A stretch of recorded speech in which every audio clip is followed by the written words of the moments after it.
Cette émission vous est présentée par San Carlo et Kleenex. Bonjour à tous, merci d'être avec nous dans cet 9e épisode de l'Euromag. Final 9e épisode, Bertrand. On rate les 8 premiers là. Tchou, il passe trop vite. Et oui, nous vous causons justement cette semaine de tout ce qui s'est passé autour de cet euro. Et surtout, il y a beaucoup d'affaires pour dire. Il y a beaucoup d'affaires qui pour dire, parce qu'il y a beaucoup d'affaires qui finissent d'arriver, ban goal qui ne refusent, ban goal qui ne rentrer. Bien t'as fait dérouler en tout cas. En tout cas, nous vous disons tout ça là, reste avec nous, place maintenant au sommaire. It's coming home, Ratigit l'Angleterre, même qui vous retourne home, on en parlera dès le début de l'émission. Le groupe F reste devant de la scène avec ce choc Portugal-Allemagne ce soir. Sean Louis nous dira tout ce qu'il faut savoir sur cette rencontre. Les fans de la Mannschaft seront eux aussi avec nous, vous le verrez, ils sont peut-être réalistes après tout. Retour sur les premiers qualifiés et analyse des différents groupes après les 2 journées de compétition, là aussi on vous dira tout. Et les news de 7 euros, ce sera bien sûr avec Bertrand Hérisson. Et finalement, l'actu du web, ce sera avec Miss Lou et ça s'annonce chaud bouillant, alors restez avec nous.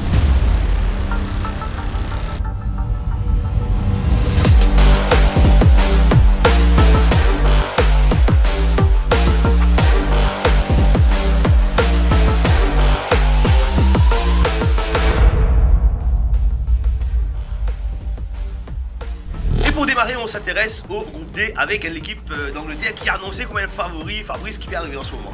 It's coming home, Benoît était blité.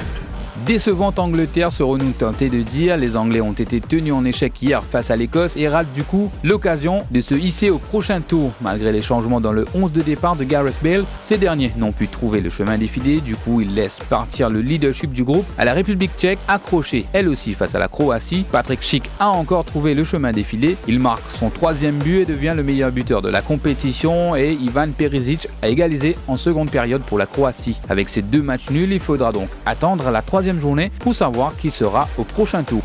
Bon, maintenant, après le groupe D, vous êtes un coup D qui peut arriver dans le groupe E, Fabrice.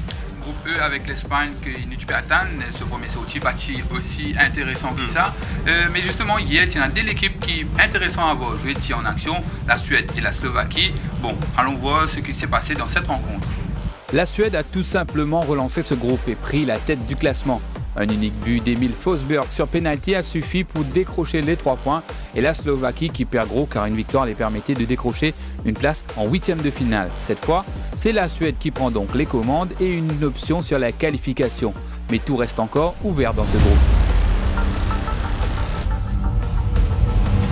Donc avant qu'il nous passe à l'analyse de différents groupes, derniers qualifiés qui nous ont gagné, la compétition peut continuer tantôt Sean avec le groupe F. Un groupe de l'amour surtout, donc une première journée qui est assez mouvementée, quelques phases intéressantes, mais il y a un joli match tantôt, Portugal, Allemagne, on check ça. Ça fait là pour ça. Marisol, ça nous garde. En vrai tenant du titre, le Portugal a été à hauteur de ses ambitions avec cette sanglante victoire 3-0 face à la Hongrie. Bien que la première mi-temps était assez compliquée pour les hommes de Fernando Santos, le mélange parfait de la jeunesse et de l'expérience des plus anciens ont fait la différence. Pépé Impérial en défense, un Rafael Silva qui a été auteur d'une excellente prestation et un Cristiano Ronaldo sur la pointe de l'attaque qui à 36 ans porte toujours cette Seleção sur son dos, comme témoigne d'ailleurs son doublé lors du premier match de l'Euro. Il nous livre d'ailleurs ses impressions après ce match. Cette fois face à l'Allemagne, la tâche sera moins aisée que l'on pense. La Mannschaft avait quand même montré de quoi elle était capable face à la France. Bien qu'il n'ait pas inscrit de but, les quelques phases de construction rapide vers l'avant étaient intéressantes à voir. La vivacité des Serge Gnabry, Timo Werner ou encore Leroy Sané sera un atout de taille dans cet affrontement. Faudra-t-il encore trouver un fond de jeu, ce qui avait manqué énormément à cette équipe allemande lors du choc face à la France. Ce choc intéressera aussi les Mauriciens. Je connais qu'il y a beaucoup de fans Allemagne ici, la Mannschaft qui intéresse beaucoup les Mauriciens. Justement, on a un petit coup qui se pensé par rapport à cette équipe cette saison. La nationalité c'est bon, mais si nous caractérisons bien, il me dit la France. Mais Portugal, il faut aussi nous faire nous. Et nous pensons que si on a 3 points, c'est ça Hongrie. C'est la même chose. Parce que Portugal, c'est l'équipe bien, sur le football, avec l'Allemagne sur le football, il y a une différence. Personnellement, en tant que fan de l'Allemagne, je ne peux pas trop nous battre. Peut-être bien franc, je ne peux pas trop nous capables de battre Portugal demain. Portugal qui est super en forme avec Cristiano Ronaldo, tout ça là. Moi, pas trop nous pour battre lui, mais par contre, pourquoi pas une draw. Mais la Hongrie, moi, dans l'espoir qu'il nous battre la Hongrie et nous gagne 3 points contre la Hongrie. Mais je pense que c'est un match très serré, un match dur. C'est la main de perdu là, il besoin sortir le côté mental aussi. Après, il y a un style de jeu qui l'entraîneur là peut persister avec ce style. On dirait, je prends de bien côté, je peux nettoyer, je peux venir, je contrôle le match, tout contrôle de bout en bout du match. Et parfois, il n'est pas marché, il manque un côté, on dirait. Là, c'est un cuit vidé. C'est un cuit vidé là qui nous veut rôder dans l'Allemagne. C'est-à-dire faire la différence là. Étant donné qu'il nous fait une défaite premier round, mais mon pronostic c'est qu'au moins nous arrive semi-finale, même qui comparé quand même à l'équipe de la France, Portugal, qui sont un peu plus en forme, l'équipe un peu plus complète, mais toujours mon positif qui est allemand pour toujours dominer, allemand toujours tient l'esprit d'équipe.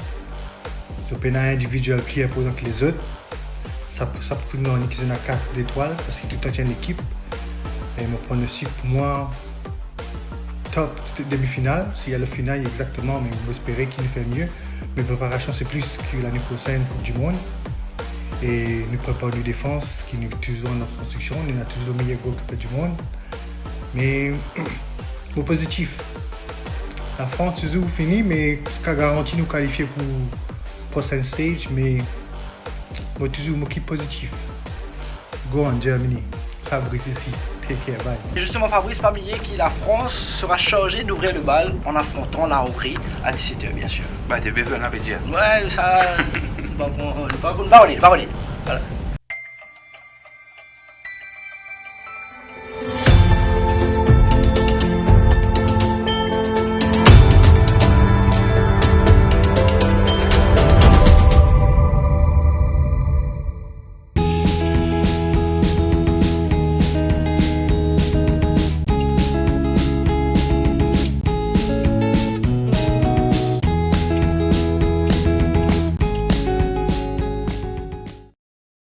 Certains tickets pour le prochain tour sont déjà alloués, donc nous guettons un petit coup dans le groupe A. Bertrand, comment ça va passer? Et déjà, pas de surprise d'ailleurs, peut-être je peux dire le grand favori du groupe A, le grand favori de la compétition, le grand favori de tous affaires. Eh bien, l'Italie a déjà décroché son billet pour les 8e de finale. Et tout est encore possible entre la Suisse et le Pays de Galles. Mais par contre, pour la Turquie, c'est tout la case.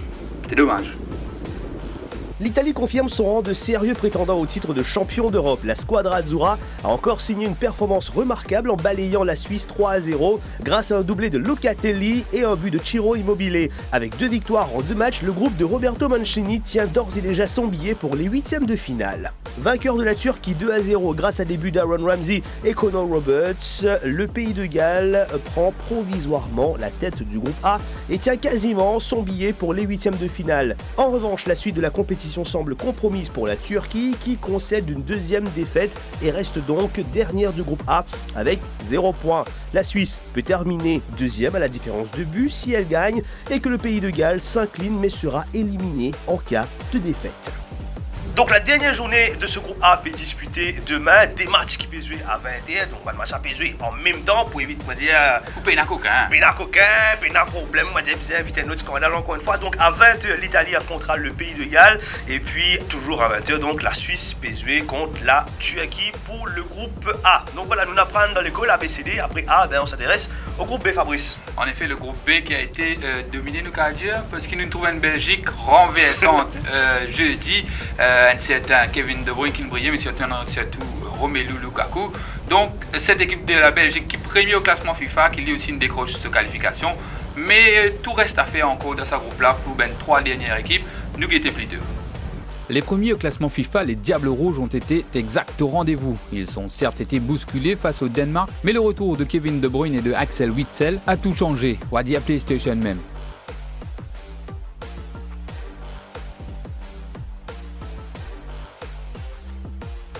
Derrière, la course est toujours ouverte pour une 2e place qualificative. La Russie, vainqueur de la Finlande, s'est relancée dans la course à la qualification avec 3 points, soit le même nombre de points que celui de la Finlande, ces derniers peuvent encore viser une place au prochain tour. La Finlande par contre a aussi 3 points, vainqueur lors de la première journée 1-0 face au Danemark dans les conditions qu'on connaît. Par contre, la surprise de ce groupe est malheureusement la sortie prématurée du Danemark. On connaît tous ce qui s'est passé, surtout cet hommage au grand joueur qu'est Christian Eriksen. Son absence dans le groupe des Danois a certainement pesé lourd dans la balance. Donc le groupe B qui est la deuxième place en cours en balance, donc la Finlande pour jouer contre la Belgique, il faut bien battre la Belgique pour les qualifier, ou sinon nous pouvons suivre aussi Russie-Danemark, tous les deux matchs pour jouer à 23h, la Russie aussi besoin de victoire pour y assister aux qualifications, donc ce sera des matchs qui nous besoin suivre avec grand intérêt lundi pour sa finalité dans le groupe B là. Donc sans plus tarder, nous passe directement au groupe C, Bertrand. Oui, groupe C avec notre favori, tout le monde favori dans sa héros là. Eh bien, ce sont les Pays-Bas. Ok, donc les Pays-Bas qui décrochent cette place pour les huitièmes de finale avec 2 victoires. Eh bien, par contre, l'équipe de la Macédoine du Nord, voilà quoi, l'entrée un petit peu timide, mais l'entrée comment dire bien sortie ça nous guetter. En enchaînant sur 2 victoires depuis le début de cette campagne européenne, les Pays-Bas ont assuré leur place pour les huitièmes de finale de la compétition. Dernière victoire en date, celle contre l'Autriche, 2-0. En revanche, la bataille sera rude entre l'Ukraine et l'Autriche. Les deux équipes lutteront d'ailleurs pour cette dernière place qualificative directe pour le prochain tour. L'Ukraine terminera à la deuxième place avec une victoire ou un nul. L'Autriche doit battre l'Ukraine pour terminer deuxième. En revanche, un petit tour et puis s'en va. L'aventure s'arrête ici pour la Macédoine du Nord après 2 défaites. Et la dernière journée de ce groupe C se disputera ce lundi avec l'objectif pour les Pays-Bas, essayer d'enchaîner sur un 3e succès, ce sera contre la Macédoine du Nord.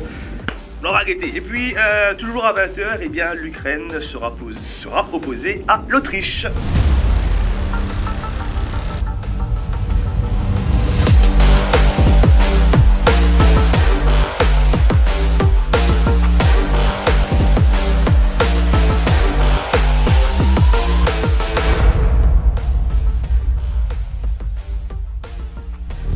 Allez, cette édition de l'Euro aussi assez nouvelle, news croustillant, news intéressant surtout sur les équipes, Bertrand. Effectivement, donc déjà, une bonne nouvelle en ce qui s'agit de Christian Eriksen. Nous connaissons qu'il fait un malaise pour ce premier match, c'était contre la Finlande. Donc nous finissons une nouvelle rassurante de la part du milieu danois. Des nouvelles rassurantes également de la part de Benjamin Pavol, le défenseur de l'équipe de France. Il gagne pour la tête d'un panadol correct. Et puis, dernièrement, nous connaissons quand nous jouons au football, quand nous mettons un goal, on a un petit fait avion, on a un petit tombeau là. Mais il y a un autre qui appelle Marko Arnautovic. Il est plus spécial qu'il se tout libre. Tout d'abord, des nouvelles rassurantes au sujet de Christian Eriksen. Vous le savez, le joueur du Danemark a subi un violent malaise en plein match contre la Finlande. Depuis son lit d'hôpital, le milieu de l'Inter dit se sentir bien, mais qu'il devra encore subir des examens. Entre-temps, la Fédération danoise de football a annoncé qu'il va se faire implanter un défibrillateur cardiaque sous la peau. Cet appareil est nécessaire après une crise cardiaque. Qu'en est-il de l'avenir footballistique de Christian Eriksen? Aucune indication pour l'heure, en sachant que des joueurs comme Daley Blind ont pu reprendre leur carrière après avoir été équipés de cet appareil. Des nouvelles rassurantes aussi pour Benjamin Pavard, victime d'un violent choc à la tête lors d'un autre choc, pas à la tête mais cette fois contre l'Allemagne. Le neurologue du défenseur de l'équipe de France a indiqué que le joueur ne présente aucun signe de dégradation. Voilà, tout va bien, j'ai vite récupéré. Voilà, j'ai juste eu un petit choc pendant 10 à 15 secondes forcément avec le gros coup que j'ai pris, mais ensuite ça a été, et là je me sens vraiment très bien. À peine la première journée de la phase de groupe terminée, la liste des blessés se rallonge autour des nombreuses sélections. En Italie, tous les joueurs sont accrochés aux nouvelles de leur défenseur Giorgio Chiellini. Celui-ci a été touché à la cuisse contre la Suisse. Et enfin, célébrer un but a toujours été un moment spécial pour les joueurs de foot. Mais pour Marko Arnautovic, ça ne l'a pas trop joli. Le joueur autrichien, buteur contre la Macédoine, a célébré sa réalisation en insultant la mère de son adversaire, saupoudré d'une pointe de racisme. Ah, verdict, un match de suspension, pas de cadre, non, c'est tranquille. Donc Bertrand, dis-nous l'actu sérieuse de cet euro, mais autour de cet euro-là, Penazis football, Penazis sérieux. Et pour ça, nous avons nos spécialistes maison, la branchée chez nous sur les réseaux sociaux avec Louana Ledeska. Salut Lou. C'est parti pour notre moment euro vu sur le net. Attention, ça démarre aujourd'hui avec Arsène Lupin qui s'est invité jusque dans les posts Instagram des joueurs. Du coup, on retrouve Omar Sy aux côtés des joueurs de l'euro pour promouvoir forcément la suite de la série Lupin sur Netflix. Allez, regardez. Ah, bonjour, vous êtes là. On va tous suivre le foot. On fait tous attention à tous nos joueurs. On est très excités par avance. Le 11 juin, il va se passer un truc de malade. Évidemment, la sortie de Lupin, mais surtout le foot. Et alors, on fait attention aux joueurs. On regarde les postes. Mais est-ce que vous avez bien regardé les derniers postes de nos joueurs ?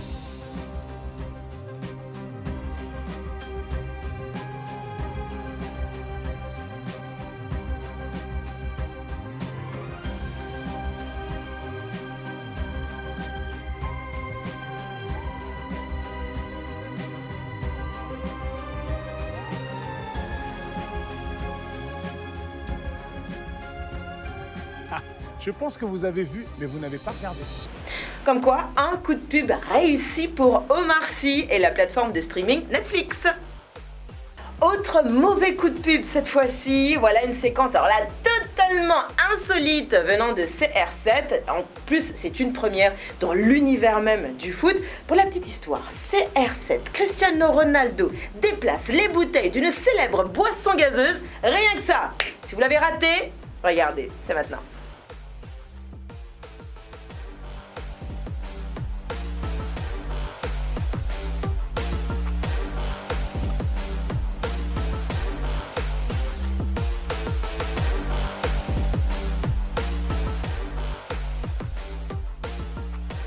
Eh ben oui, CR7 a toujours privilégié une vie saine. Et là, on est entièrement d'accord avec lui. C'est connu, il a toujours milité d'ailleurs contre les boissons trop sucrées. Brandissant sa propre bouteille, le sportif de 36 ans a déclaré « Buvez de l'eau ». Voilà, enfin, j'essaie de limiter, mais c'est pas ça. Bref, donc du coup, cette grande marque de boissons gazeuses perd, tenez-vous bien, 4 milliards de dollars en bourse après le refus de la star de boire cette fameuse boisson. Eh ben oui, et depuis, place au Bottlegate. Durant les conférences de presse, donc après Cristiano Ronaldo, Paul Pogba aussi, lui, il a déplacé une célèbre bière et Manuel Locatelli également. Donc elle rentre dans sa là, Bottlegate. Sauf que maintenant, l'UEFA a interdit aux équipes d'enlever les bouteilles commerciales. Affaire à suivre. Moi, je dis bravo à CR7. Toujours. Et puis, on est d'accord, l'eau, c'est la vie, n'est-ce pas? Hop là, yes I. Et lui, pendant ce temps, Pangaël est en brosselé dans la case, vous autres non. Du coup, pour ne rien rater du match France-Allemagne, il débarque, attention, tenez-vous bien, en peignoir, lunettes de soleil, le nez, enfin lunettes de soleil sur le nez, bien sûr, et puis brosse à dents à la main. Ce supporter allemand était au taquet pour justement ne pas rater cette rencontre France-Allemagne. Regardez ceci.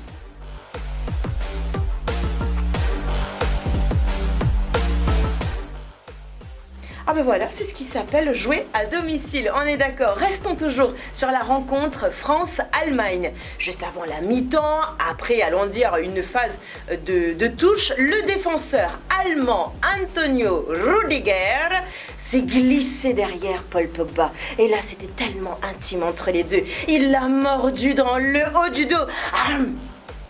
Et il a aimé ça, hein, Paul Pogba. Attention, regardez. Put your head on my... Je te disais, c'est tellement intime. Après, je sais pas si vous avez vu, mais il touche ce côté téton en plus à Rüdiger. C'était tellement proche, tellement close, tellement... Et voilà que Paul Pogba, lui, il vient dire... Je pense qu'il m'a un peu mordu. T'as aimé ça, toi, Paul, hein? Nous nous connaissons depuis longtemps. Eh ben, dis donc, d'où le rapprochement. Je l'ai senti. C'est ce qu'il a dit, Paul Pogba. Et je pense que c'est mieux comme ça. Qu'est-ce qui est mieux, très cher? Je ne sais pas. En tout cas, je ne veux pas qu'il soit banni à cause de ça. C'est ce qu'a dit d'ailleurs Paul Pogba. Nous nous sommes embrassés, forcément, tellement close, à la fin du match. Et c'est tout. Voilà, c'est ce que Paul Pogba a dit. Tout est bien, qui finit bien. Et comme quoi, Suarez, lui, il peut ramasser ses dents, hein. On est d'accord. Ah ben voilà, c'est tout pour moi. Et pour finir, déjà, je vous souhaite un très bon match pour ce week-end. Et avant de partir à l'Antica de Pouzot, pourquoi pas, mon coup de cœur Euro 2020-2021, des chiens, du foot et des vidéos. Regardez ce chien, lui, passionné par le ballon rond. C'est pour vous, c'est cadeau. Bisous, ciao, bye bye. palla tagliata, messa fuori, c'è Pirlo, ancora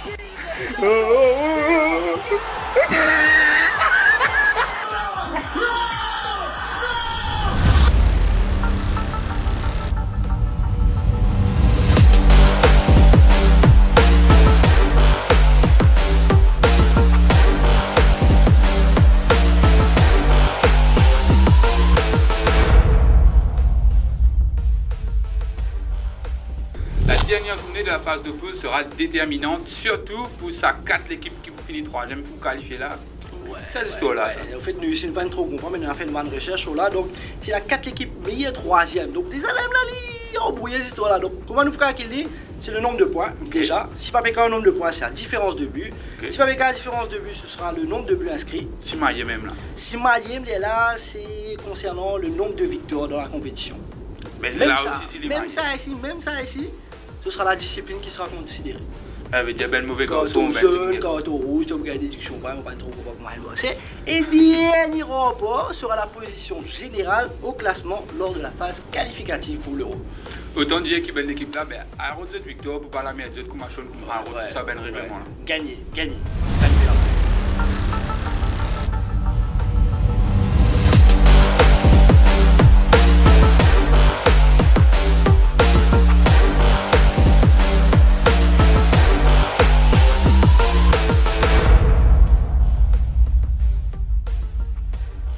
Donc voilà ce qui nous est capable de retenir de sa première phase de la compétition là. Donc pas oublier, nous ben rendez-vous Bertrand déjà tantôt. Et oui, tantôt à partir de 18h jusqu'à matin gras, hein, je te connais parce qu'ils nous poursuivent un match à l'occasion de cet Euro 2020 et bien évidemment avec toute l'équipe de la Radio One Arena.